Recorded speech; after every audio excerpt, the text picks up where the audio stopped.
Hi guys! Good afternoon! Welcome po ulit sa aking long form video. Once again, Junel Talents Agustin po, and for today's video, um, mag-chat tayo sa mga big content creator or masasabi nating mga kilala na dito sa larangan ng pagre-reels or dito sa monetization world ni Facebook. Okay? Marami po kasing mga comment, post, itong mga ibang mga content creator, lalong-lalo na yung mga small content creator, na kapag ikaw daw ay kilala na, no? Dito sa Facebook or masasabi nating big content creator ka na, hindi na daw po sila namamansin, snub na sila, maraming nagko-comment, nagme-message sa kanila pero hindi nasisin or hindi sila pinapansin. So, actually, iba-iba yung dahilan ng mga content creator na yung mga big content creator, no? Possible na sobrang busy, hindi na kayang i-cater lahat, no? Dahil nga sa dami ng followers, marami nagme-message, marami nagko-comment, so baka hindi na nila kayang i-cater. Okay? So, iba-ibang reason na dapat din nating maintindihan. Pero, may gusto akong patunayan, ano? May gusto akong malaman sa sarili ko, no? Gusto kong i-apply, no? Kung talaga, no? Kung talagang hindi nga sila nagre-reply sa mga maliliit na creator katulad ko. Siyempre ako may mga iniidolo din ako. Actually, itong mga ipapakita kong mga content creator, 100k na yung mga followers nila, meron pa dito million. Mga kilala na sila dito sa larangan na to, no? Gusto ko lang malaman kung magre-reply sila sa atin. Actually, nag-PM na ako sa kanila, no? Nag-PM na ako sa kanila, at after nitong video ipopost ko, itatag ko din sila. So siguro magbibigay ako ng mga 3 days kung magre-reply po sila sa akin or kung mapapansin nila yung message ko or itong video na to. Okay? Pero ito ay hindi po para para ma-bash or something itong mga content creator. Ito ay test lang ito, no? Gusto ko lang malaman kung or ma-experience, no? Kung magre-reply sila o hindi. Okay? So unang-una sa list natin, guys, itong si Sir Jose Opao Molieda Jr. So kilala niyo na siya, no? Na KMJS na to with 408k followers. Alright, so ayan yung una, no? Then, pangalawa sa list natin, itong si Ma'am Alice Impal Senena with 319k followers. So ayan, dalawa. Na-message ko na sila, guys, kanina. Pangatlo, si Ma'am Evangeline Abigetero.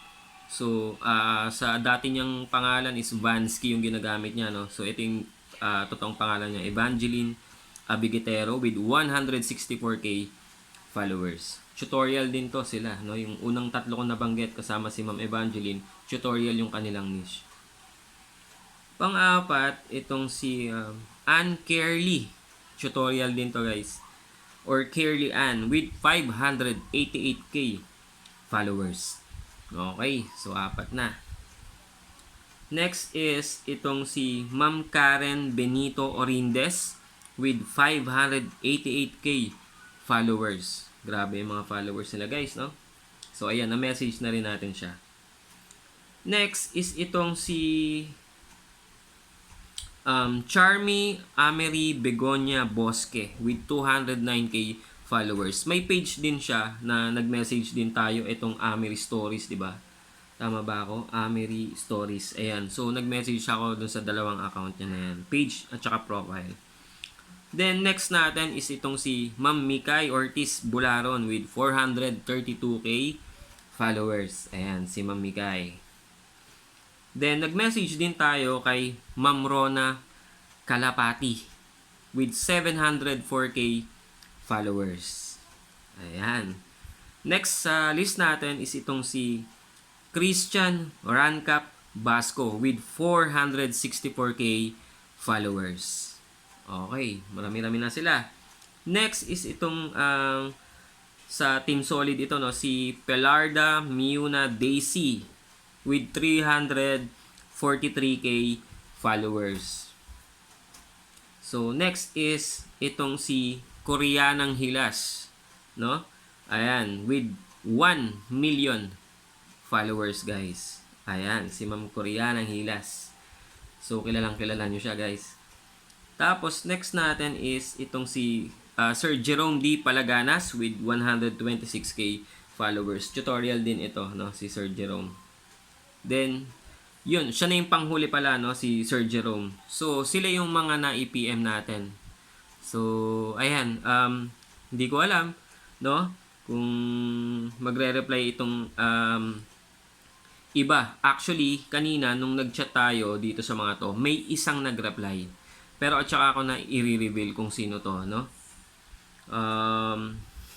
So ayun, tignan natin at sana abangan natin yung magiging gagawa ko kasi ito ng reaction, no, kung sino yung mga ano rito. So guys, ulitin ko, ito is not for to para i-bash or itong mga content creator. It is testing lang ito, no?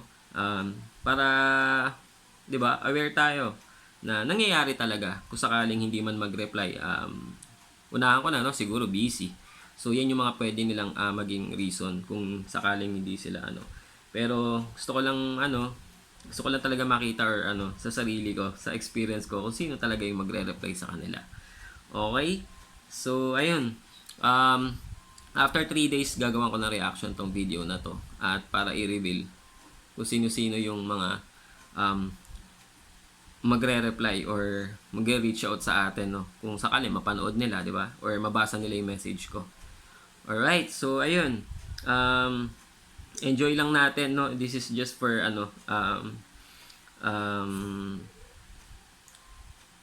for lang to, no, for testing lang to, no. Lang natin at least, di ba. Okay, so see you dun sa sa next video natin.